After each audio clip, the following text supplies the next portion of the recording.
Hello friends, आज हम नए एक सब्जेक्ट के बारे में डिस्कस करेंगे। ज्योग्राफी, राजस्थान का भूगोल के बारे में डिस्कस करेंगे। हम पिछली वीडियो में संविधान के बारे में डिस्कस कर रहे थे, तो वो सारी सीरीज आपको मिल जाएंगी वीडियो पर। एक नया सब्जेक्ट है राजस्थान का ज्योग्राफी, तो एग्ज़ाम के पॉइंट ऑफ व्यू से भी बहुत इंपॉर्टेंट है ये सब्जेक्ट, क्योंकि किसी भी एग्ज़ाम को लेकर देख लो, उसमें आरएस में या कोई भी अदर एग्ज़ाम, पटवार हो गया, एलडीसी हो गया, और अभी कुछ टाइम बाद जब एसआई की वैकेंसी आएगी तो उसमें भी तो राजस्थान ज्योग्राफी का मतलब बहुत अच्छा वेटेज रहता है हर एग्ज़ाम के अंदर। तो कम से कम एग्ज़ाम में क्वेश्चन आने हैं तो उसका कम से कम 10-12 क्वेश्चन तो राजस्थान ज्योग्राफी से मिलते ही हैं। सॉरी। तो आपको अभी राजस्थान ज्योग्राफी है उसको मैं पूरा कंप्लीटली करा दूंगा इस पर। तो आज एक नया चैप्टर के साथ ही स्टार्ट करते हैं, और ये बहुत ही इंपॉर्टेंट टॉपिक है, फिजिकल डिवीजन ऑफ राजस्थान। तो आप इसको अच्छे से पढ़िएगा, और यहाँ से क्वेश्चन हर एग्ज़ाम में आते ही आते हैं।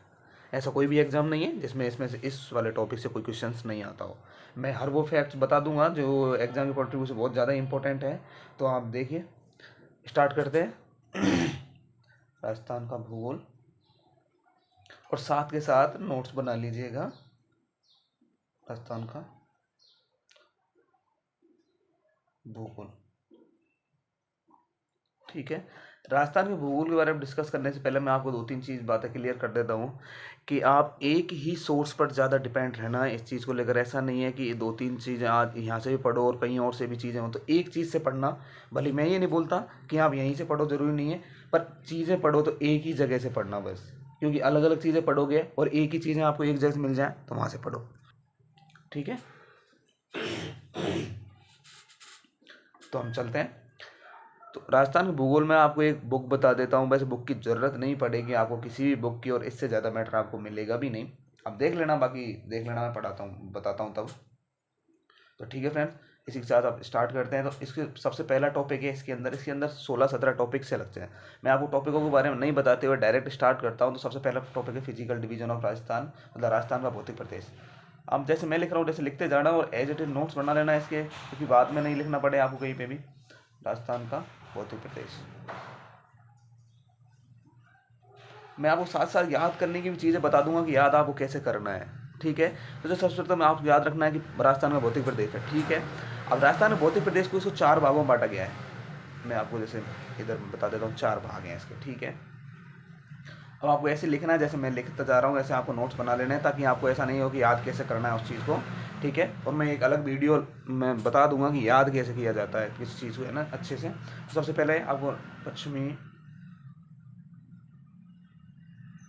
मरुस्थलीय प्रदेश,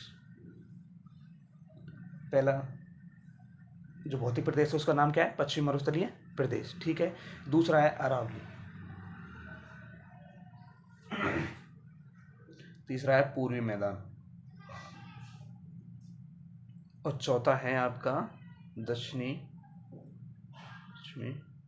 पठारी प्रदेश, या इसको आप बोल सकते हैं पठारी प्रदेश। मैं एक नाम और लिखूंगा इसका भी, हाड़ौती का पठार, हाड़ौती पठार। ठीक है। तो आप इसमें से कोई सा भी एक नाम याद रख लेना। ठीक है, जब दोनों याद रख लेना, वो दोनों ही इंपॉर्टेंट है वैसे तो एग्जाम में, दोनों में से कोई सा भी एक आ जाता है। तो अरावली, पूर्वी मैदान, पश्चिमी मरुस्थलीय प्रदेश, इसको मरुस्थलीय प्रदेश ही बोलते हैं, मरुस्थली बोलते थे। ठीक है। और ये दक्षिणी पूर्वी पठारी प्रदेश। अब इन चारों चीज़ों का तो ये तो 4 राजस्थान के भौतिक प्रदेश हैं, लेकिन आपको सबसे पहले पता ये होना चाहिए कि सबसे पहले इसका जो वर्गीकरण किया गया था राजस्थान के फिजिकल डिवीजन, मतलब राजस्थान के जो भौतिक प्रदेश हैं ये, इन भौतिक प्रदेशों को सबसे पहले जो वर्गीकरण किया, ये 4 वर्गीकरण तो अब हैं, वर्तमान के हैं 4 वर्गीकरण, जैसे हरमोहन सक्सेना सर ने और ए के तिवारी सर ने उन्होंने बताया था ये फिजिकल डिवीजन तो, है ना। लेकिन इससे पहले भी फिजिकल डिवीजन के बारे में कुछ और चीज़ें आपको याद रखनी है, तो वो मैं सबसे पहले बताना चाहूँगा। तो आप इधर देखिएगा, सबसे पहले आपको यहाँ से याद करना है। सॉरी, मुझे पहले बताना चाहिए था। आप यहाँ से स्टार्ट करना है ना, सबसे पहले नोट में लिखो, इसको लिख लेना वैसे, पर अब यहाँ से स्टार्ट करता हूँ मैं ना। तो सबसे पहले आपको याद रखना है कि जो इसका नाम व्यक्तिगत आधार पर है। कैसे, मान लो सबसे पहले जो इसका फिजिकल डिवीजन का वर्गीकरण किया था, मैं लिख देता हूँ सबसे पहले वर्गीकरण। सबसे पहले जो वर्गीकरण किया गया था इसका, तो प्रोफेसर थे BC Mishra. Professor BC Mishra ने, सॉरी मैंने क्या लिखा, प्रोफेसर बीसी मिश्रा ने 1967 के अंदर, कब? 1967 के अंदर प्रोफेसर बीसी मिश्रा ने इनको 7 मतलब जो राजस्थान का भौतिक प्रदेश है उसको 7 भौतिक प्रदेशों में बांटा था।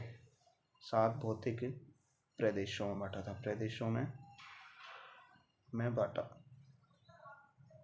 ठीक है। प्रोफेसर बीसी मिश्रा ने इसको 7 फिजिकल डिवीजन के अंदर बांटा था। सबसे पहले आपको याद रखना है कि इस जो बांटा था ना सबसे पहले इसको, तो देखो सबसे पहले किसने बांटा था? प्रोफेसर बीसी मिश्रा ने। एक बात, कब? तो 1967 के अंदर। कितने भागों में? तो 7 भागों में। देखो 3 चीज़ें थी, तीनों तीनों याद हो गई जाएंगी आपको ऐसे कि सब किसने बांटा? प्रोफेसर बीसी मिश्रा ने। कितने भागों में? 7 भागों में। और कब बांटा था? 1967 के अंदर। ठीक है, ये बात क्लियर हुई। अब ये 7 भाग थे कौन से? तो देखो मैं आपको इनको अलग अलग तरीके से याद कराता हूँ। देखो सबसे पहले तो आपको याद रख लेना, भी इधर से याद करना है क्योंकि ये जो राजस्थान का जो मैप है वो उसके अनुसार, क्योंकि अभी है ना, तो देखो शुष्क पहले तो, अब शुष्क है तो उसके बाद में अर्ध शुष्क भी होगा, तो कुछ नहीं लगाना। देखो अर्ध शुष्क, तो शुष्क था यहाँ तो बस खाली यहाँ अर्ध लगा दिया तो अर्ध शुष्क हो गया। बस इतना याद रखना है, पहले शुष्क था अब अर्ध शुष्क है। एक लगा देना नहरी प्रदेश, नहरी प्रदेश। मैं आपको इसको मैप से समझाऊं तो देखो, अब मैप तो आपको यही मैप है, मान लो राजस्थान का ये मैप है। अब देखो सबसे ऊपर श्री गंगानगर जो अमरानगढ़ वाला क्षेत्र है ना, उसको तो बोलते हैं नहरी प्रदेश। ठीक है। और ये अर्धशुष्क प्रदेश मतलब शुष्क प्रदेश है ना, ये बीकानेर, जैसलमेर और बाड़मेर क्षेत्र को तो क्या बोलते हैं? शुष्क। लेकिन इधर जो श्री गंगानगर से नीचे जो शेखावाटी लूनी प्रदेश, और ये नीचे वाला पूरा पोर्शन ये वाला शेखावाटी लूनी या नागौर वाला जो बेसन है ना, ये इसको बोलते हैं अर्धशुष्क प्रदेश। ठीक है। तो देखो सबसे ऊपर है नहरी प्रदेश मतलब श्री गंगानगर हनुमानगढ़ वाला। ये सारे के बारे में हम अच्छे से डिस्कस करेंगे, इसमें अंदर क्या है क्या है। आप तो बस समझ लो, देखो याद करने के लिए बता रहा हूँ कि नहरी प्रदेश शुष्क है। पहला तो देखो ये शुष्क हो गया, ये दूसरा अर्धशुष्क हो गया, तीसरा नहरी हो गया। शुष्क, शुष्क में क्या लगा दिया फिराली? अर्ध, तो ये अर्धशुष्क हो गया। तो देखो फिर तीसरा है नहरी प्रदेश। ठीक है। अब चौथा है अरावली। ठीक है। देखो कुछ नहीं किया मैंने, नॉर्मल उसको याद हो जाएंगे बस, है ना। अब आगे देखो, आगे है तो यहाँ याद करना है आपको पूर्वी कृषि औद्योगिक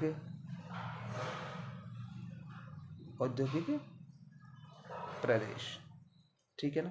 तो पूर्वी कृषि औद्योगिक प्रदेश, दक्षिणी, अब पूर्वी की जगह मैं क्या कर दूंगा? दक्षिणी पूर्वी कृषि प्रदेश। ठीक है। यहाँ है तो पूर्वी कृषि औद्योगिक प्रदेश, यहाँ है दक्षिणी पूर्वी कृषि प्रदेश। ठीक है, कोई दिक्कत नहीं आएगी आपको यहाँ तक। आगे चलते हैं, आगे लास्ट है चंबल, चंबल बीहड़ प्रदेश।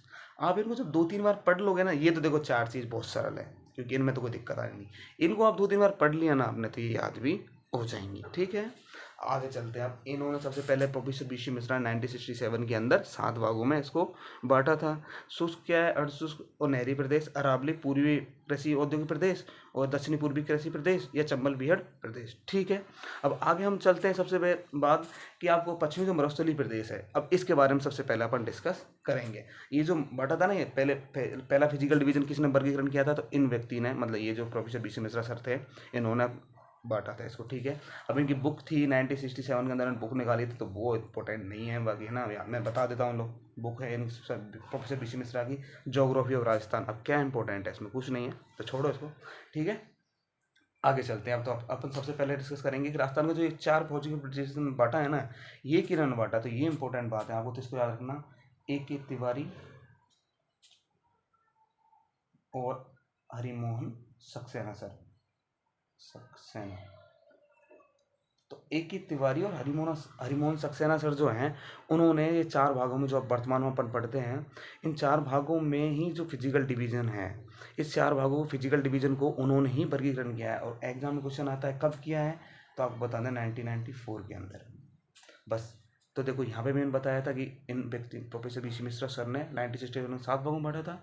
A.K. तिवारी और हरिमोहन सक्सेना सर ने 1994 के अंदर इसको 4 भागों में बांटा था, और यही वर्गीकरण हम आज तक पढ़ते आ रहे हैं। ठीक है।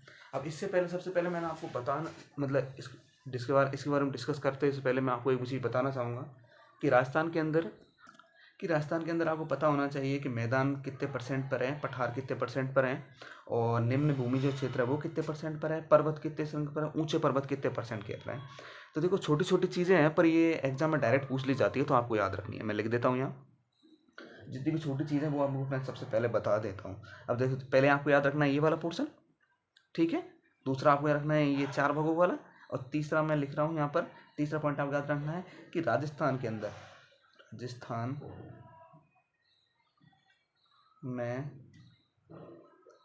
राजस्थान के अंदर जो चीज, राजस्थान में, अब लिखो पहला राजस्थान लिख के, राजस्थान में लिख के पहला लिखना है यहाँ पर, तो आपको ए लिख के याद करना। तीसरा पॉइंट डालना राजस्थान में करके आपको ए पॉइंट डालना, राजस्थान में मैदान, मैदान लिखना, फिर बी डाल के जैसा मैं लिख रहा हूँ ना आपको एज इट इज लिखने हैं, जैसा मैदान, तो बाद में पठार कितने % पर है, फिर सी लिख के याद रखना है आपको, निम्न भूमि क्षेत्र, निम्न भूमि क्षेत्र, निम्न भूमि क्षेत्र, डी करके याद रखना है कि पर्वत श्रृंखला, पर्वत श्रृंखला, ठीक है। और 4 नंबर पे आपको याद रखना है कि उच्च पर्वत, उच्च पर्वत शिखर, ठीक है।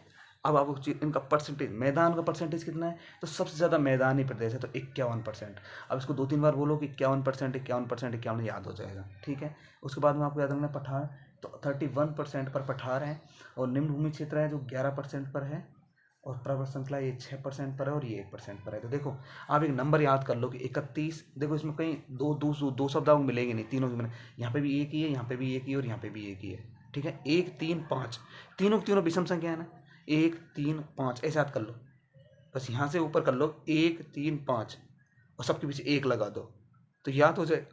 1, 3, 5 करके नीचे से याद करना, निम्न भूमि क्षेत्र कितना है तो 1, उसका पठार कितना है तो 3, मैदान कितने हैं तो 5, तो 1, 3, 5 की श्रृंखला विषम संख्या 1 होती है ना, 1, 3, 5, 7, 9, 11, 13 सॉरी 1, 3, 5, 7, 11, 13 है ना।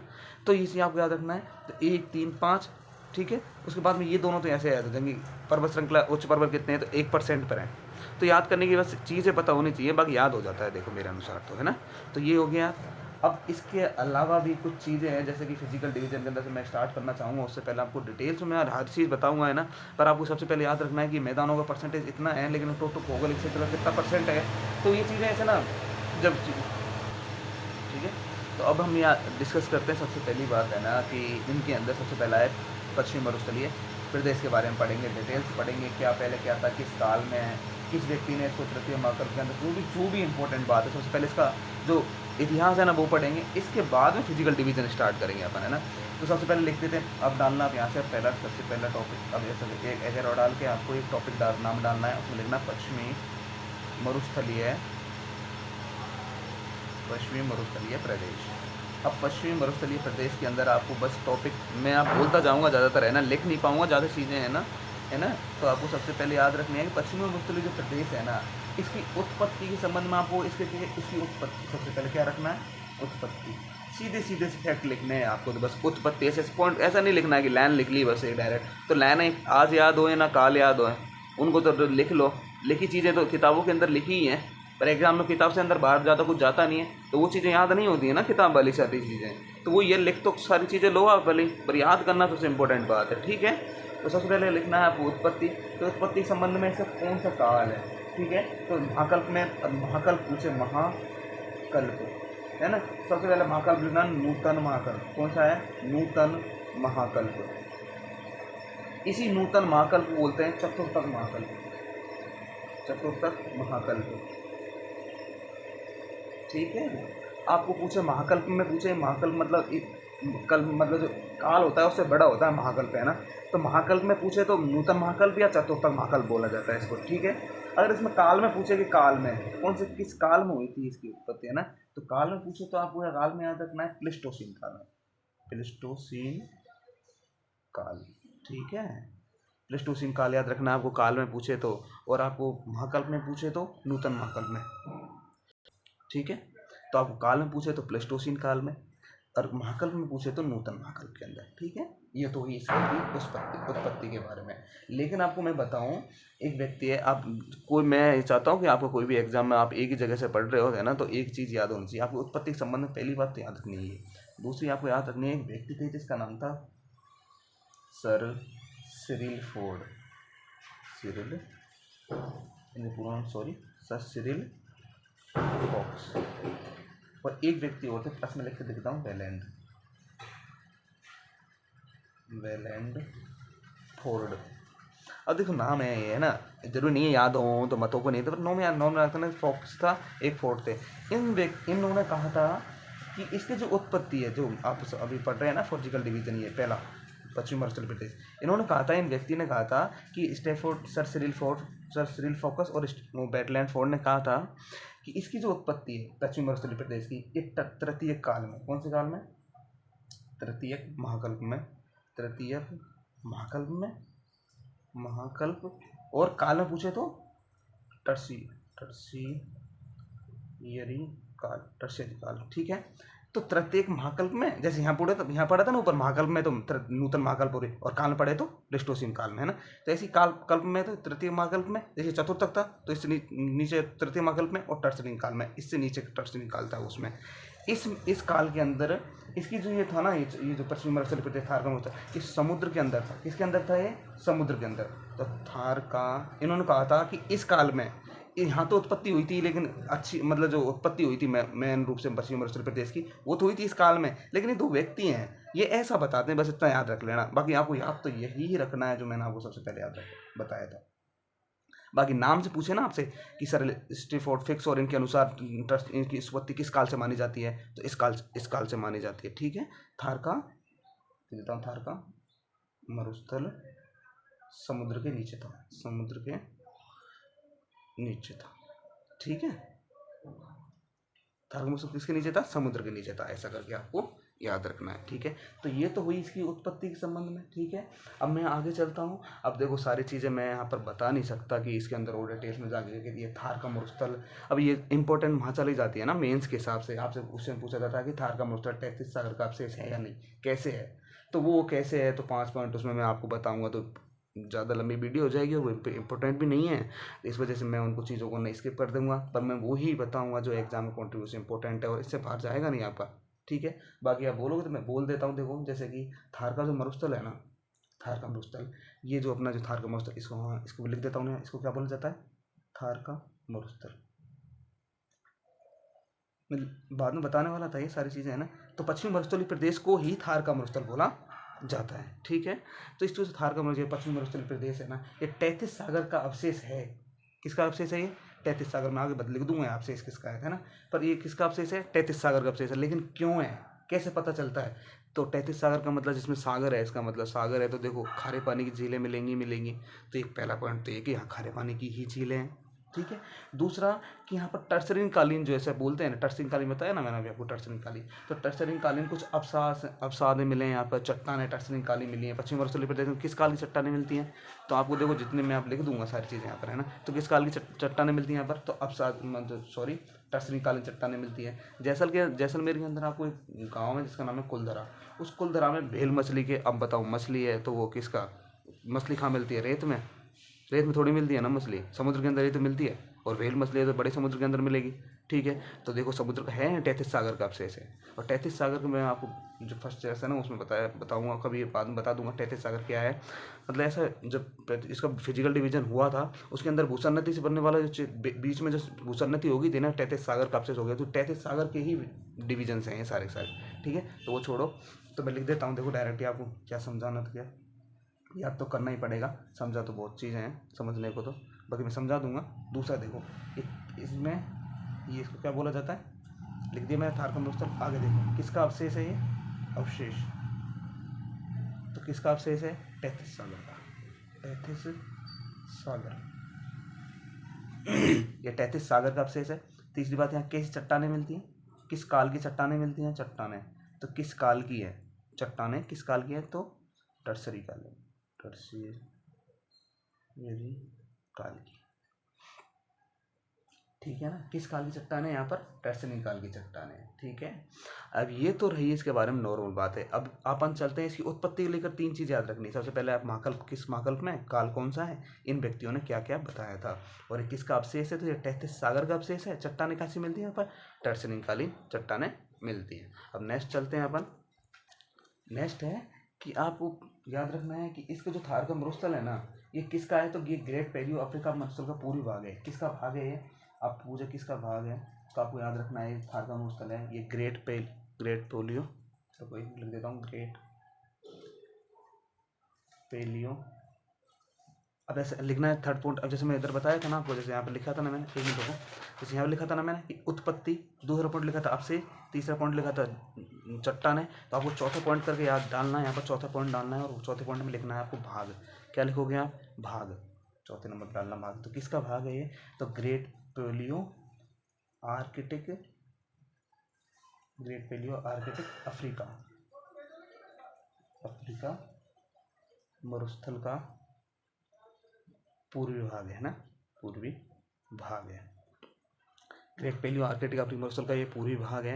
अब आपसे पूछा जाए एग्जाम के अंदर आए कि इसको क्या क्या बोला जाता है, कहाँ कहाँ, तो देखो इसको क्या क्या बोला जाता है, तो इसके नाम लिख दो। यहाँ पर नहीं लिखूंगा, 5वां पॉइंट डाल लो, इसके नाम। ठीक है, इसको क्या क्या बोला जाता है कहीं कहीं। जो उत्तरी अफ्रीका है ना, उत्तरी अफ्रीका, इसको उत्तरी अफ्रीका में सहारा के नाम जाना जाता है। ठीक है। दूसरा है अरब देशों के अंदर, अरब देश, तो अरब देशों के अंदर इसको कबीर बोला जाता है, इसी मरुस्थल को, है ना। पहला तो नाम इसके अलग अलग नाम है, उत्तरी मरुस्थल में, उत्तरी अफ्रीका में क्या बोला जाता है, अरब देश में क्या बोला जाता है। तीसरा याद रखना है आपको, पाकिस्तान में क्या बोला जाता है, पाकिस्तान। तो पाकिस्तान जैसे नाम है उसका नाम है, ऐसे नाम है इसका चोलिस्तान, चोलिस्तान। ठीक है, इसको अरब देशों के अंदर कबीर, पाकिस्तान के अंदर चोलिस्तान, और चौथा है भारत के अंदर। तो भारत के अंदर पता ही आपको क्या बोला जाता है, थार का मरुस्थल, थार का मरुस्थल। ठीक है, तो ये आपको याद रखने के अन्य नाम है, इसको नाम क्या क्या नाम है देखो, वापस बता रहा हूँ। उत्तरी अफ्रीका में तो इसको सहारा का मरुस्थल नाम है, अरब देशों में कबीर, पाकिस्तान के अंदर चोलिस्तान, भारत के अंदर इसको थार का मरुस्थल बोला जाता है। ठीक है, अब आगे चलते हैं अपन। अब इसकी मेन तो चीज़ें ये थी। छठवां पॉइंट आपको इसी में याद रखना है कि इस थार का मरुस्थल जो है ना, इस थार के मरुस्थल का विस्तार कितना कहाँ है, तो मैं लिख देता हूँ भारत में थार का मरुस्थल, भारत में थार के मरुस्थल का प्रतिशत कितना कितना है, भारत के टोटल भारत जो है ना, उसमें थार का मरुस्थल कहाँ कहाँ पर फैला है और किस राज्य में, और कितना कितना परसेंट है। तो देखो भारत में तो राजस्थान के अंदर, खुद राजस्थान में कितना है उसका, गुजरात के अंदर कितना है। देखो जो थार का मरुस्थल है ना, इसका भाग, इसका जो है ना फैलाव जो है ना 4 राज्यों के अंदर है ना। तो गुजरात, पंजाब और हरियाणा, है ना, हरियाणा। देखो राजस्थान, गुजरात, पंजाब, हरियाणा, और कैसे है देखो, मैं एक छोटा सा मैप बता रहा हूँ उधर। ठीक है, आपको उससे याद हो जाएगा ये सारी चीज़ें। ठीक है, ये राजस्थान का मैप है। अब राजस्थान के मैप में से ऊपर ही ऊपर का आपको पता हो तो यहाँ पर इधर पंजाब है। ठीक है, याद रखना। इससे जस्ट नीचे है आपको, यहाँ पर ये वाली सीमा है, ये आपको पड़ेगा गुजरात की। ठीक है, अब पंजाब से ऊपर चलेंगे थोड़े तो यहाँ हरियाणा है, इधर साइड तो हरियाणा की। ठीक है, और राजस्थान तो खुद है ही। तो देखो 3 राज्य अलग है, तो पंजाब हरियाणा ऊपर है, गुजरात आपको नीचे से। तो ये चीज़ याद रखिए ना, आपको अब मैप से अच्छी तरीके से याद रह जाती है, बस और कुछ नहीं है। तो राजस्थान में थार का जो भारत का पूरा जो मरुस्थल है ना, राजस्थान के अंदर जो फैला हुआ है पूरे भारत में, है ना, पूरे भारत में तो नहीं फैला हुआ, मतलब जो भारत में राजस्थान के अंदर जो फैला हुआ है ना, उसका पूरा परसेंटेज कितना है, इस 4 राज्यों से 100% है। ठीक है, अब इस 100% का डिवीजन ही कर रहा हूँ कि राजस्थान में कितना है इसका, है ना। राजस्थान में 58.68, 58.68। देखो 5 6, 5 के बाद में क्या आ रहा है, इधर 6 आ रहा है, और 8 यहाँ पे भी है, और 8 यहाँ पे भी है। देखो 58.68 याद हो जाएगा। गुजरात में कितना है, तो 12.85, कितना है 12.85। पंजाब में कितना है 7.8, और हरियाणा में कितना है 6.12। ये करके आपको याद रखनी है। देखो याद करना ना कोई ही बड़ी बात नहीं है आपको। अब आप सोच रहे हो कि आपको याद कैसे होंगे ये सारी चीज़ें, सच बता रहा हूँ, मैंने जो बोली है ना, आपको बोलने से याद हो गई होंगी आधी चीज़ें तो। और देखो ऐसा कुछ नहीं है, भारत के अंदर मैं आपको बोलूँ कि भारत के में राजस्थान का क्षेत्रफल किन किन राज्यों के अंदर है, भारत में थार का मरुस्थल किन किन राज्यों में है, तो आपको सीधा तो याद रखना है कि राजस्थान के 2 तो ऊपर है। 2 कौन कौन से, पंजाब हरियाणा, पंजाब हरियाणा। तो यार बोलो आप इस चीज़ को कि 2 पंजाब हरियाणा, पंजाब हरियाणा, वैसे ही याद हो जाना है। और चीज़ें माइंड सेट के साथ पढ़ी जाए ना, तो सच में अच्छे तरीके से ही याद होती हैं। आप ये सोचो ना कि याद नहीं होता है, तो अच्छे से ही याद होता है। बाकी तो किताबें भरी पड़ी हैं, याद करने के लिए तो पढ़ लो, बाकी पढ़ो ना अच्छे से, कुछ चीज़ें हैं ना तो सच में याद होती हैं भाई लोग। ऐसा नहीं है कि आप ये सोचो कि इतना महान जो IAS वाईएएस बन जाते हैं, ऐसा कुछ नहीं है। वो सब पढ़ के ही बनते हैं, हम जैसे ही होते हैं। बस वो है कि स्मार्ट स्टडी करना जो जानता है ना, वो सब सक्सेस हो जाते हैं। और ये नहीं होता है तो ज़िंदगी में बस यही है कि पढ़ते तो रहो ही। 5000 वैकेंसी किसी भी एग्ज़ाम की, इतनी सी वैकेंसी आती है। RS के अंदर तो बहुत लोचा है। RS में तो कितनी सी वैकेंसी आती है आपको पता ही होगा। RS में वैकेंसी आती है गिनती की बस 500, तो वैकेंसी इतनी सी, इतने लोग, तो इसका मतलब ये थोड़ी ना है कि किसी का सबका सिलेक्शन हो जाता है। होना तो 500 का ही है ना, लेकिन वो कौन से लोग होते हैं, कहीं आसमान से थोड़ी टपकते हैं कि आसमान से टपके हों कहीं से कि अरे यार ये तो आसमान से टपके, या किसी गॉड गिफ्टेड, ऐसा कुछ नहीं है, फालतू की रामायण है। बस खुद जो मेहनत करता है वो सक्सेस ज़रूर होता है। मेहनत पे विश्वास रखो अपनी पे, बस तुम तो जो मेहनत करेगा वो ज़रूर ही सक्सेस होगा। अब चीज़ें हैं, ऐसी चीज़ें हैं ना, छोड़ो, मैं कुछ बताना नहीं चाहता। बस ये है, जितनी मेहनत करोगे ना उतना 100% उसका रिजल्ट ज़रूर ही मिलता है। बस एक स्मार्ट स्टडी के साथ मेहनत करो बस, ठीक है। अब जैसे याद था तो पंजाब हरियाणा और नीचे जाके तो गुजरात, तो उसमें क्या याद करना था, बस देखना। अब ये है 58.68, तो इसको याद रख लो तो आप तो राजस्थान का, बाकी नहीं पूछे जाएंगे एग्जाम के अंदर। और पूछे जाते हैं तो कौन सी बड़ी बात है, याद कर लो रे यार। नहीं याद हो रहा है तो 2 बार पढ़ लो उसको। अब मैंने जितना आपको बताया, अब मैं इसको बताने लगूँ तो मेरे को 2 मिनट 3 मिनट लगेंगी। आप इस चीज़ को 10 मिनट दे रहे हो तो क्या दिक्कत है, हर चीज़ को एक पन्ने को 10 मिनट जा रहे हैं तो 60 मिनट होते हैं 1 घंटे के अंदर। तो 1 घंटे में उस चीज़ को आप 6 बार तो पढ़ ही लोगे। और एक बार में 6 बार पढ़ लिया तो बस यार, 6 बार पढ़ने से तो कुछ तो याद होगा एक दिन के अंदर। आपसे ये कौन बोल देता है कि एक दिन में सारी चीज़ें याद करनी है। तो एक चीज़ में एक दिन में एक पन्ना मतलब 60% भी याद हो रहा है तो अगले दिन 40% और कर लो, हो गया 100%। और एग्जाम में तो ऑब्जेक्ट बैन हो, ये चीज़ें रट जाएंगी, आप तो एक बार पढ़ो इन सब चीज़ों को, ठीक है। चलो आगे देखते हैं। तो ये आपको थार्गम हॉस्टल का परसेंटेज याद रखना है, ठीक है। अब आपसे पूछा जाए कि विश्व में इसकी क्या दृष्टि वो है, तो वो देखते हैं अभी। अब आपसे ये पूछा जाए ना कि विश्व में इसकी क्या वो है, मतलब विश्व में इसको कुपोषणता की दृष्टि कौन सा स्थान है, इसमें कौन सा स्थान नहीं है, ठीक है। तो वो बताता हूँ मैं, देखो आपको, है ना, देखिए। लेकिन आप 6ठा पॉइंट ये हो गया। 7वां पॉइंट है इसी का है कि इसको भारत के संदर्भ में पूछे ना आपसे कि भारत में कौन कौन से सिस्टम है, तो देखो 6वें नंबर मैं लिख देता हूँ कि इसको क्षेत्रफल की दृष्टि से कौन सा स्थान है इसका, क्षेत्रफल भारत में, है ना, सॉरी विश्व में ये लिखना, फिर यहाँ लिख देता हूँ मैं, विश्व में क्षेत्रफल की दृष्टि से कौन सा स्थान है राजस्थान का, 17वां। क्षेत्रफल की दृष्टि से विश्व में जो ये थारगम स्थल से कौन सा भाग है, तो आपको याद रखना है ये राजस्थान के अंदर ही ना, इसका ये परसेंट जो है ना 17वां स्थान है इसका, ठीक है ना, याद रखना है। उपोष्णता की दृष्टि से पूछे कि विश्व में उपोष्णता की दृष्टि से भारत जो थारगम स्थल इसका ये कौन सा स्थान है, तो देखो उपोष्णता की दृष्टि से पूछा जाता है तो 9वां स्थान है, ठीक है। उपोष्णता की दृष्टि से पूछा जा रहा है तो 9वां स्थान है, विश्व में क्षेत्रफल की दृष्टि से पूछा जा रहा है तो 17वां स्थान है। ये दोनों चीज़ आपको याद रखनी है। अब ये पूछे आपको राजस्थान के अंदर जो हवाएं हैं 7वां पॉइंट याद रखना, सॉरी 7वां पॉइंट तो यही था, 8वां पॉइंट याद रखना।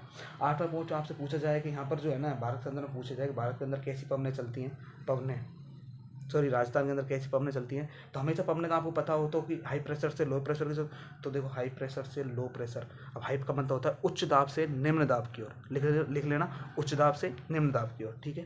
तो ये इसकी पवनें थी। वो मैंने जितने भी फैक्ट थे इसके संबंध में तो वो सारे तो बता दिए, 8 फैक्ट थे। अभी तो कुछ नहीं था, ये तो इसकी हिस्ट्री थी, ब्रीफ हिस्ट्री, ठीक है। इसको क्या है क्या नहीं है, इसका परसेंटेज कितना है और क्या नहीं। उत्पत्ति के संबंध में सबसे पहले बताया मैंने आपको, उत्पत्ति, अवशेष, फिर चट्टानें बताई थी, फिर ये किसका भाग है, इसके नाम कहाँ पर क्या क्या है, इसका मतलब क्षेत्रफल कितना, मतलब कहाँ पर कितना है, विश्व में क्या दृष्टि है इसकी, पवनें कौन सी है ना। अब मेन बात तो अब आएगी इन सब चीज़ों के अंदर, है ना ठीक है। तो वो चीज़ देखते हैं कि अब अपन पढ़ना स्टार्ट करते हैं। पश्चिम मरुस्थलीय प्रदेश, ये आपको अच्छे से याद रखनी है। मैं अब यहाँ से अपन पढ़ना स्टार्ट करेंगे। पश्चिम मरुस्थलीय प्रदेश, देखो पश्चिमी मरुस्थलीय प्रदेश, वो तो खाली आपको इतिहास बताया था मैंने उसका कि इसके अंदर इतना है। और एग्जाम क्वेश्चन फ्रेंड्स यहाँ से आ ही जाते हैं, यहीं से आता है क्वेश्चन, आता है जो एग्जाम क्वेश्चन आपसे ये पूछ लिया जाएगा राजस्थान के अंदर क्षेत्रफल ही कितना है, भारत कितने परसेंटेज है ना, तो ये पूछ लिया जाएगा। ये तो हिस्ट्री थी इसकी। अब अपन चलते हैं इसके अंदर कितने क्या क्या चीज़ें हैं। तो देखो मैं 1% भी लाइन टू लाइन कुछ भी चीज़ें नहीं लिखने वाला। आप तो बस जैसा मैंने लिखा है एज इट इज अपनी कॉपी में उतार लो बस, और याद कर लो इन सब चीज़ों को। ये बहुत सरल है, आपको ऐसा कहीं नहीं मिलेगा, इस चीज़ की मेरी गारंटी है, ठीक है। अब देखो सबसे पहले आपको पश्चिम मरुस्थलीय प्रदेश के अंदर जानना है कि इसका एरिया कितना है। अब एरिया का मतलब होता है क्षेत्रफल। जो ये तो मैंने जैसा आपको मैंने बताया था ना, ये तो भारत के अंदर क्षेत्रफल था, इसका एरिया था कि कितना है भारत के अंदर 100% मैंने। अब राजस्थान के अंदर, इसी राजस्थान के अंदर जो 4 मैंने आपको बताए थे ना, देखो ये 4 बताए थे ना आपको मैंने, ये इन चारों में ये 100% थे, टोटल राजस्थान 100% है, उस 100% में इसका कितना परसेंट है, इसका कितना परसेंट है, इसका कितना परसेंट है और इसका कितना परसेंट। अब वो डिस्कस करेंगे अपन। अब जो मेन है वो सारी चीज़ें अब पढ़ना स्टार्ट करेंगे। देखिए जो पश्चिमी मरुस्थलीय प्रदेश है उसके अंदर एरिया मतलब इसका क्षेत्रफल कितना है, तो 61.11। ठीक है, अब याद रखना 61.11। देखो 6,111, अब 3 गया 1 11 तो याद नहीं करना है, बोलो 6 1 1 1, बस 61.11। अब पूछे इसके अंदर जनसंख्या कितनी रहती है, जनसंख्या। अब जनसंख्या पूछा जाए आपसे जनसंख्या कितनी है इसके अंदर, तो आपको जनसंख्या रखनी 40% है। कितनी जनसंख्या रहती है राजस्थान के अंदर, यहाँ पर 40% जनसंख्या रहती है। ठीक है, तीसरा पूछा जाए कि जिले कितने हैं मतलब पश्चिम मरुस्थलीय प्रदेश के अंदर कितने जिले हैं, तो वो बताओ कौन कितने जिले हैं इसके अंदर, टोटल है 12। कितने, 12। इसमें जलवायु कैसी मिलती है, जलवायु तो दोनों ही याद करनी है आपको, शुष्क और अर्ध शुष्क। शुष्क और अर्ध शुष्क प्रकार की जो जलवायु है वो यहाँ पर मिलती है। ठीक है, तो एरिया कितना था, जनसंख्या पॉपुलेशन कितनी है, जिले कितने हैं और जलवायु कितनी है इसमें। ठीक है, तो आपको याद रखना है। तीसरा फैक्ट आपको याद रखना है कि इसके अंदर मृदा कैसी मिलती है, चौथा 5वां है मृदा, तो इसमें रेतीली बलुई मृदा है, रेतीली बलुई मृदा, बलुई मृदा। ठीक है, ये करके आपको याद रखना है।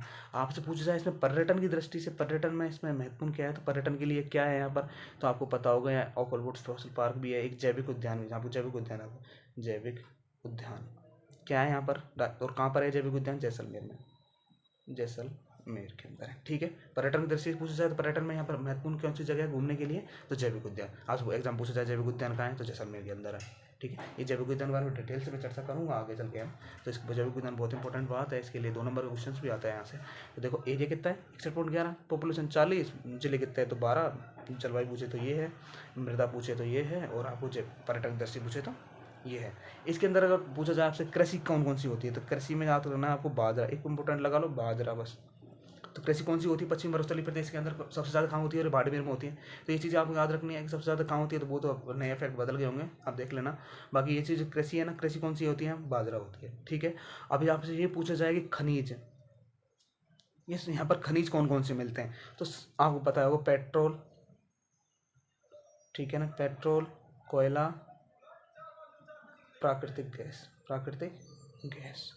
ठीक है, अब इस फिजिकल डिवीजन के अंदर आपको सबसे पहले बात याद रखनी है सारी चीज़ें कि इसके अंदर 3 देखो 6-7 चीज़ें मैं इनको अलग अलग करके आपको अलग अलग जगह बताता उससे अच्छा है आपको एक ही चीज़ एक ही फिजिकल डिवीजन के अंदर सारी चीज़ें मिल जाए। और आपको तो बस यही याद रखना है, मृदा पूछ लेगा आपसे तो याद रखना। अब मैं आपको ये बोल के लिखा हूँ कि पश्चिमी मरुस्थलीय प्रदेश के अंदर मृदा कौन सी मिलती है, उसके नीचे लिखा हूँ ये, तो ये तो बच्चों जैसी हरकतें हैं। ठीक है, फालतू बातें हैं। तो ये पश्चिमी आपको मृदा करके याद रखना है, पश्चिमी रेतीली मृदा। पर्यटन की दृष्टि से याद करना है तो जैविक उद्यान सॉरी, खनिज है तो पेट्रोल, कोयला और प्राकृतिक गैस। ठीक है, आगे आपको याद रखना है कि इसके अंदर खनिज हो गया, ये 3, ये कितने पॉइंट्स हो गए, 3 ये हो गए, 3 6 7 8 हो गए। आपको एक पॉइंट और याद रखना है इसी चीज़ को लेकर के कि इसके अंदर जो ये फिजिकल डिवीजन जो है वनस्पति, ठीक है, वनस्पति कौन सी मिलती है, तो यहाँ मिलती है मरुद्भिद, मरुद्भिद। अब इसी मरुद्भिद को बोलते हैं जीरोफाइट, जीरोफाइट। ठीक है, तो वनस्पति कौन सी मिलती है, मरुद्भिद वनस्पति मिलती है, इसको बोला जाता है जीरोफाइट वनस्पति। ठीक है, अब इस वनस्पति के अंदर कौन कौन सी मिलती है तो वो आपको याद रखनी है। देखो मैं लिख देता हूँ यहाँ पर कौन कौन सी है मरुद्भिद के अंदर भी, है ना। तो आपको याद रखनी है वनस्पति में झरबेरी, अब ये यहाँ नाम ऐसे ही, हम कुछ नहीं कर सकता इनके अंदर, कीकर, सोहिजा, एक है आपका कुमठिया, ये आपको यहाँ पर मिलने वाली वनस्पति है। ठीक है, इसके अंदर है पूछा जाए कि पश्चिमी मरुस्थलीय प्रदेश में कौन सी घास मिलती है, तो घास तो एक ही है सेवन, ठीक है, एक है तुरड़गम, तुरड़गम। तो देखो सेवन और तुरड़गम, सेवन को बोला जाता है, सेवन जो है इसी को लिसिपुरुष स्टडी को से इसका वैज्ञानिक नाम है, छोड़ो उसको बाद में बता दूंगा जब फिर वनस्पति पढ़ेंगे तब। तो ठीक है, तो वनस्पति आपको याद रखना है, मरुद्भिद वनस्पति मिलती है। इनको जो 5 में 4 नाम लिखे ना, झरबेरी, आप एक काम करना, इनके एक एक शब्द को लेकर याद करना, कोई ज़रूरत नहीं है। एग्जाम आपकी अभी जो SI वगैरह है या अभी जो वैकेंसी आएंगी उनके लिए बहुत लेट है, तो आप तो बस झरबेरी एक दिन का एक याद कर लो। जैसे ये चीज़ है मैं टिक लगा दूंगा आपको, जैसे ये 4 चीज़ें देखो नॉर्मल है, ये तो आपको याद करनी है। बाकी जैसे ये आएंगे, जैसे नाम आएंगे ना, तो मैं बोल दूंगा कि आपको एक दिन के अंदर एक नाम याद करना और आराम से याद करना, 1 महीने के अंदर 4 नाम याद करने हैं आपको। तो झरवेरी झरवेरी 100 बार बोलो इसको, की कर करके सोए जाओ, आराम से याद हो जाएंगे, कोई दिक्कत नहीं। घास पूछे तो सेवन घास तो रेड घास, ठीक है। अब इसके अंदर आपको, अब फिजिकल डिवीजन के अंदर ये तो सारी चीज़ें थी, मैंने बता दी। अब मैं 2 चीज़ बताऊंगा कि पश्चिम पूर्वोत्तर जो प्रदेश है इसका कुल जो एरिया है, ये तो परसेंटेज में बताया था मैंने आपको, है ना। तो इसका कुल क्षेत्रफल में बताऊँ आपको, कुल जो क्षेत्रफल है इसका कितना है, विस्तार कितना है, तो आपको पूरे जो कुल क्षेत्रफल है ना इसका पूरा भारत में जो है उसका है, वो है 20, 90, 42 वर्ग किलोमीटर, जो इन चारों के अंदर है, इन चारों में है, ठीक है। अब ये तो चारों का था ना, ये कुल तो इतना है, ये तो परसेंटेज में बताया मैंने आपको 61.11। अब इसी को संख्या में बताऊं तो मैं इतना है कुल क्षेत्रफल इसका विस्तार, ठीक है। ये पूरा है, जैसे कि चार राज्यों के अंदर है, लेकिन अब तो आपको तो राजस्थान याद करना है। तो राजस्थान के अंदर कितना है, तो 1,75,000 वर्ग किलोमीटर। इसको भूल जाओ, इसको तो बस नॉर्मल याद रखना, बस याद रखना राजस्थान के अंदर कितना है इसका क्षेत्रफल, इतना है। परसेंटेज पूछा जाए तो इतना है, वैसे पूछा जाए संख्या में तो इतना है इसका हुआ है, ठीक है। अब एक बात मैं यहाँ लिख रहा हूँ कि इसको समुद्र तल, सॉरी यहाँ नहीं लिख रहा था, मैं आपको 3 चीज़ बता ही देता हूँ कि इस जो पश्चिमी मरुस्थलीय प्रदेश है इसकी लंबाई कितनी है, लंबाई, ठीक है, लंबाई कितनी है, तो 640 किलोमीटर। और आपसे पूछा जाए कि चौड़ाई कितनी है, लंबाई 300 से लेकर के 360 किलोमीटर, ठीक है, चौड़ाई है इसकी। और आपसे पूछा जाए कि औसत ऊंचाई, औसत ऊंचाई, अगर आपसे औसत ऊंचाई के बारे में पूछा जाए तो वो है आपकी 250 से लेकर के 300 मीटर, ठीक है। या मीटर है फ्रेंड्स, इस चीज़ को थोड़ा अच्छे से याद रख लेना। अरे सॉरी, देखो ये मीटर है ना, और ये लंबाई थी 640 किलोमीटर, चौड़ाई कितनी है 300 से 350 से 600, सॉरी 300 से 360 किलोमीटर। औसत ऊंचाई की पूछे तो 250 से लेकर 300 मीटर, ठीक है। तो ये इसकी जितनी भी फैक्चुअल जानकारी थी इसके बारे में, है ना। और बता देता हूँ, देखो इसका जो जनघनत्व है ना, जनघनत्व चारों फिजिकल डिवीजन के अंदर आपसे सर इसे ये पूछे ना कि चारों भौतिक प्रदेशों में जनघनत्व सबसे कम किसका है, तो इसी का सबसे कम है, सबसे कम, बस जनघनत्व सबसे कम किसका है, इसका ही है, ठीक है। सबसे ज़्यादा जनघनत्व किसका है, तो पश्चिम मरुस्थलीय, दोनों याद कर लो। सबसे कम जनघनत्व किसका है, इसका है। सबसे ज़्यादा पश्चिमी नहीं, पूर्वी मैदान का, ठीक है। सबसे ज़्यादा पूर्वी मैदान का है। सबसे कम पूछा जाए तो जनघनत्व किसका है, आपको इस वाले पश्चिम मरुस्थलीय प्रदेश का याद रखना है, ठीक है। अब आपसे तुम्हें एक चीज़ और बता देता हूँ कि अब इसके बारे में अलग तरीके से पढ़ना स्टार्ट करेंगे। ये जो चीज़ें थी, जितना मतलब जो था मुझे बताना था इसके बारे में फैक्चुअल जानकारी थी, यही है। एग्जाम क्वेश्चन आएगा ना तो आपका इससे बाहर नहीं जाएगा, आपसे कुछ भी पूछ ले भले वो फैक्चुअल जानकारी के बारे में। तो ये सारी चीज़ें तो फैक्चुअल थी। अब पश्चिम मरुस्थलीय, सबसे बड़ा ही पश्चिम मरुस्थलीय प्रदेश पड़ेगा आपको, बाकी सब तो छोटे छोटे से हैं, याद हो जाएंगे नॉर्मल रूप से, और याद तो सारे ही हो जाएंगे, इस चीज़ की गारंटी मेरी है। कि एरिया देखो, अब जैसे आपने ये पढ़ा पूरा मैंने जैसे यहाँ से पढ़ा दिया, आपको यहाँ तक पढ़ा दिया है ना, पूरा यहाँ तक पढ़ा है ना, ये औसत ऊंचाई तक और इधर ये सब ज़्यादा। तो सबसे पहले आपको क्या करना है, इसको वापस से स्टार्ट करो कि एरिया कितना है, जनसंख्या कितनी है, जिले कितने हैं, जलवायु क्या है, मृदा क्या है, पर्यटन में कौन सा स्थान इंपॉर्टेंट है, कृषि कौन सी होती है, खनिज कौन से हैं, वनस्पति कौन सी है, कुल एरिया कितना है, उसका कितना राजस्थान के अंदर है, लंबाई चौड़ाई औसत ऊंचाई, सबसे ज़्यादा घनत्व और सबसे कम घनत्व, ठीक है। अब ये तो थी इसके बारे में जितनी भी बातें मुझे बतानी थी वो। अब मैं स्टार्ट करता हूँ फिजिकल डिवीजन का, इसका कि इसके अंदर है क्या क्या, कौन कौन से, इसको कितने भागों में बांटा गया है, इसके अंदर कौन कौन सी चीज़ें हैं, तो वो चीज़ें अपन स्टार्ट करेंगे। तो देखिए आगे चलते हैं, यहाँ लिख देता हूँ मैं। अब यहाँ पे एक इसी पेज के ऊपर मैं पूरा समझा दूँगा आपको, है ना, ठीक है। तो देखो सबसे पहले पश्चिमी मरुस्थलीय प्रदेश में लिख देता हूँ, पश्चिमी मरुस्थलीय प्रदेश, ठीक है। अब इसके अंदर सबसे पहले तो इसको 2 भागों में बांटा गया है पश्चिमी मरुस्थलीय प्रदेश को, एक तो है शुष्क और एक है अर्ध शुष्क, ठीक है। एक तो था शुष्क और एक था अर्ध शुष्क, ठीक है ना। अब शुष्क प्रदेश है, इसको क्या है कि इसको प्रदेशों को, शुष्क प्रदेश को बांटा गया है कई भागों में, इसको भी बांटा गया है शुष्क प्रदेश को कई भागों में। एक तो है बालू का, शुष्क प्रदेश को बांटा गया है 2 भागों के अंदर, एक तो है बालू का स्तूप युक्त, बालू का, आपको ऐसे ही लिखना जैसे मैं लिख रहा हूँ, बालू का स्तूप युक्त, और यहाँ लिख देना है बालू का स्तूप मुक्त।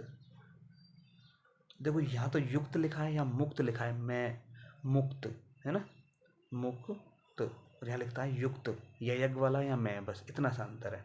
अब आपसे क्वेश्चन तो ये पूछा जाएगा शुष्क प्रदेश जो है ना ये कितने तक है, कितने सेंटीमीटर रेखा, तो 0 से 25 सेंटीमीटर रेखा के अंदर है ये, और ये 25 से 50 सेंटीमीटर रेखा तक है। ठीक है, बालू का स्तूप युक्त और मुक्त दोनों है। तो अपन सबसे पहले इसका डिस्कस करेंगे, उसके बाद में इसको, फिर इसके अन्य महत्वपूर्ण तथ्य हैं इस 55 में है, तो वो करके एपीजी का डिवीजन पूरा हो जाएगा पहला। उसके बाद हम अरावली पढ़ेंगे, इसी पर पूरी मैदान पढ़ेंगे, इसी प्रकार आगे से जो हार्ड होती है वो पढ़ेंगे। ठीक है, तो देखो बालू का स्तूप युक्त जो प्रदेश है वो अपन सबसे पहले, अब हम ये चीज़ें ऐसा डायग्राम बना करके आप सबसे पहले हेडिंग डाल लो, बालू का स्तूप युक्त। ठीक है, अब बालू का स्तूप युक्त है ना, इसका टोटल जैसे 100 है पूरा शुष्क प्रदेश का, बालू का स्तूप युक्त का कितना परसेंट में, तो युक्त है आपको याद रखने दोनों 58.5%। ठीक है, और एक समय बता दूंगा आपको, जैसे मुक्त है ना तो वो कितना है, अब मुक्त कितना बचा 58, तो 41.5। ठीक है, युक्त कितना है 58.5, मुक्त कितना है 41.5। ठीक है, सबसे पहले आपने हेडिंग डाली होगी बालू का स्तूप युक्त, तो सबसे पहले याद करना है कि युक्त में क्या क्या है, तो इसके अंदर आपको बहुत सी श्रृंखलाएं याद, श्रृंखला क्या है, स्थलाकृतियाँ। तो बालू का स्तूप युक्त के अंदर सबसे पहले आपको ये नंबर पर डालना है कि इसके अंदर कुछ स्थलाकृतियाँ हैं। तो स्थलाकृतियों में पहली स्थलाकृति है जिसका नाम है बरखान। अब बरखान है क्या, बरखान बोलते किसको है? ठीक है, तो बरखान का मतलब है कि जो मृदा, जो पवन चलती है ना, मृदा है ना, उस मृदा से क्या पवन चलती है ना, हवा चलती है, कहने मतलब उस हवा से कुछ स्थलाकृतियाँ बन जाती है। जैसे अपन हवा फूंक मारते हैं तो भी कुछ ना कुछ ऐसा हो ही जाता है, फूंक मारने से तो नहीं होता कुछ भी, है ना, मजाक की बात है, फूंक मारने से कुछ नहीं होता वैसे। ठीक है, तो ऐसे बरखान है। अब बरखान है तो बरखान क्या होता है, तो मृदा जो होती है ना उसका अर्धचंद्राकार आकृति में जमाव, अर्धचंद्राकार आकृति में जमाव, ये आपको याद रखना है कि मृदा का अर्धचंद्राकार आकृति में जमाव, बस इतना से याद रखना है, कोई और तो कुछ है ही नहीं, बस इतना सा पढ़ते जाओ आप। तो आप पूछे यहाँ पे बरखान सर्वाधिक कहाँ मिलते हैं, तो शेखावाटी में मिलते हैं, शेखावाटी में सर्वाधिक कहाँ मिलते हैं बरखान, शेखावाटी, और शेखावाटी में भी कहाँ, चूरू में। ठीक है, दूसरा कहाँ मिलते हैं, तो भालेरी में, कहाँ मिलते हैं, भालेरी। एक मिलते हैं ओसिया जोधपुर में, ओसिया जोधपुर। ठीक है, ये आपको याद हो ना हो, कोई इंपॉर्टेंट नहीं, पर ये शेखावाटी बड़ा याद रखना कि बरखान सर्वाधिक शेखावाटी चूरू के अंदर पाए जाते हैं। और मृदा का कैसा है ये, अर्धचंद्राकार आकृति में जमा। दूसरा याद करना है आपको, दूसरे नंबर पर है अनुप्रस्थ। ठीक है, अनुप्रस्थ बालू का स्तूप क्या होता है, तो अनुप्रस्थ होते हैं कि मृदा का, ये मृदा का तो याद कर लेना, मृदा का मैं सिर्फ एक ही पॉइंट बदलूंगा, देखो ना कि मृदा का, वापस लिख रहा हूँ, मृदा का समकोण पर जमाव। बस देखो मैंने अब यहाँ पर लिखा था मृदा का अर्धचंद्राकार आकृति में जमाव, मृदा का समकोण आकृति में जमाव, बस एक ही बात है। ठीक है ना, तो यहाँ समकोण लिखा था बस मैंने यहाँ पर, और यहाँ अर्धचंद्राकार था। की पॉइंट्स पकड़ लो कि अंदर उसके अंदर है क्या। ठीक है, तो अनुप्रस्थ के अंदर क्या है कि मृदा का समकोण रूप में जमाव। अब ये सर्वाधिक कहाँ मिलते हैं, तो सर्वाधिक मिलते हैं बाड़मेर और जोधपुर में। ठीक है, सर्वाधिक बाड़मेर और जोधपुर के अंदर मिलते हैं। आगे देखो, तीसरा है अनुदैर्ध्य। तो आपको अनुदैर्ध्य के बारे में याद रखना है कि वही मैं देखो लिखने की जरूरत नहीं, मृदा का वही मैं लिख रहा हूँ, तो यहाँ लिख देना समानांतर रूप में जमाव, मृदा का समानांतर रूप में जमाव। बस इसका एक नाम याद रखना, अनुदैर्ध्य को रेखीय बालू का स्तूप भी बोला जाता है, रेखीय बालू का स्तूप। इसी अनुदैर्ध्य को रेखीय बालू का स्तूप के नाम से भी जाना जाता है ना। तो अनुदैर्ध्य बालू का स्तूप कैसे कहते हैं, तो मृदा का समानांतर रूप में जमाव। अब देखो यहाँ पर समानांतर ही तो था अलग, बाकी तो वही मृदा का मैं जो बोल रहा हूँ, मृदा का कोई आकृति में जमा, मृदा का ऐसे जमा और मृदा का वैसे जमा, वही तो बोल रहा हूँ। तो यहाँ अर्धचंद्राकार था, यहाँ समकोण था, यहाँ समानांतर है, तीन ही तो फैक्ट है ना। अब ऐसी लाइन है, बस पढ़ते जाते हैं, कुछ चीज़ें याद ऑटोमेटिक हो जाती हैं, पता भी नहीं चलता। ठीक है, अब ये पूछे जाए ये सर्वाधिक कहाँ है, तो वही देखो ऊपर वाले जिले लिखने वाला हूँ मैं, नीचे एक तो है ना, देखो बाड़मेर। ठीक है, अब दो एक लिखूंगा, श्रीगंगानगर और हनुमानगढ़। ठीक है। बाड़मेर के अंदर सब कौन बाड़मेर में तो है ही है, बाड़मेर के अलावा श्रीगंगानगर में भी है और हनुमानगढ़ में। ठीक है, अब मैं आगे बात करता हूँ, 3 हो गए। चौथा बात करता हूँ आपको पैराबोलिक। पैराबोलिक पैराबोलिक बालू का स्तूप। इस पैराबोलिक बालू का स्तूप का मतलब होता है, ये जो बरखान पड़ा था ना, बरखान का अर्धचंद्राकार आकृति में जब आप यहाँ लिख दो बरखान का, बरखान के विपरीत तो कर लो, या तो है ना कैसा है, बरखान के विपरीत होता है, बरखान के विपरीत। अब इस बरखान के विपरीत की जगह आपको पूछा जाएगा एग्जाम में महिलाओं की हेयर पिन के समान। जो महिलाओं की हेयर पिन होती है ना, मैं तो जानता नहीं हूँ, पर महिलाओं की जो हेड क्लिप होती है ना, ऐसे बालों में लगाने की, देख लेना, जो महिलाओं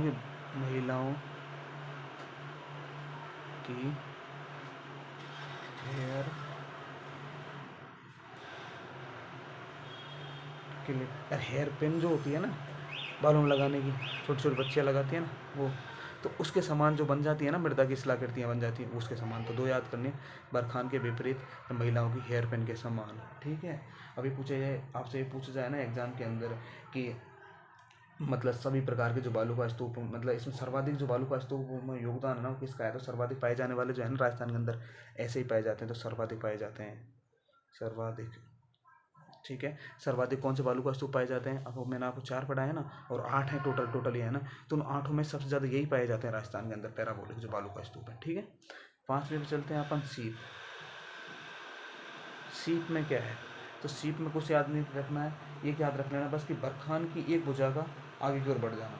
क्या है, बरखान की एक भुजा आगे की ओर बढ़ती है, बस इतना याद रख लेना। ठीक है, और कुछ इंपॉर्टेंट करना है, याद रखना ही नहीं है इसके अंदर, सीप के अंदर। छठा है तारानुमा। तारानुमा याद रखना है आपको कि हवाओं का अनियमित, मतलब अनियमित हवाओं से, मतलब इसका निर्माण कैसे होता है, तारानुमा वाला पूछता हूँ, तो हवाओं का अनियमित हवाओं कैसे होता है इसका निर्माण, तारानुमा बालू का स्तूप निर्माण होता है अनियमित हवाओं का। तो बस ये सर्वाधिक कहाँ मिलते हैं, तो इसको जरूर इंपॉर्टेंट करके याद रखना, कुछ याद हो या ना हो, पर ये तारानुमा की जो ये चीज़ें हैं ना, तो याद होनी चाहिए, जैसलमेर और सूरतगढ़। ठीक है, कहाँ कहाँ पर है, तारानुमा अनियमित हवाओं के कारण जैसलमेर और सूरतगढ़ के अंदर है। ठीक है,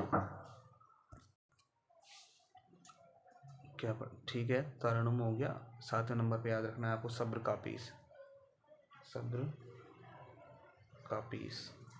ठीक है, सब्र का पीस को तो है ना आपको याद रखना है कि झाड़ियों के पीछे, अब झाड़ियों के पीछे कैसे बनते हैं, पता ही नहीं कैसे बनते बालू का स्तूप, झाड़ियों के पास या पीछे बनने वाले बालू का स्तूप। ठीक है, लेकिन इंपॉर्टेंट बात ये रखनी है आपको, याद रहे यार, कि ये सब्र कापीस जो है ना, ये झाड़ियों के पीछे बनते हैं या झाड़ियों के पास बनते हैं, लेकिन इनके अंदर ना याद रखनी है कि इनके अंदर जो बनते हैं ना, उनको बोला क्या जाता है, तो नेवखा। अब आपसे पूछा जाएगा नेवखा है, नेवखा क्या है, तो झाड़ियों के पीछे बनने वाले जो बालू का स्तूप है उनको बोला जाता है नेवखा। वैसे क्या बोला जाता है, सब्र कापीस। आपसे एग्जाम में क्वेश्चन आ जाए कि नेवखा क्या है, आप बोल दो नेवखा पता नहीं क्या है, तो याद रखना कि ये झाड़ियों के पीछे बनने वाला एक बालू का स्तूप है। ठीक है, सर्वाधिक कहाँ मिलते हैं, तो सब जगह मिलते हैं, तो इतना इंपॉर्टेंट नहीं, मत याद रखना। 8वें नंबर का है नेटवर्क। कौन सा है, नेटवर्क बालू का स्तूप है ना, बालू का स्तूप। ठीक है, तो नेटवर्क बालू का स्तूप, ये तो थे फ्रेंड्स 8 प्रकार के जो बालू का स्तूप थे।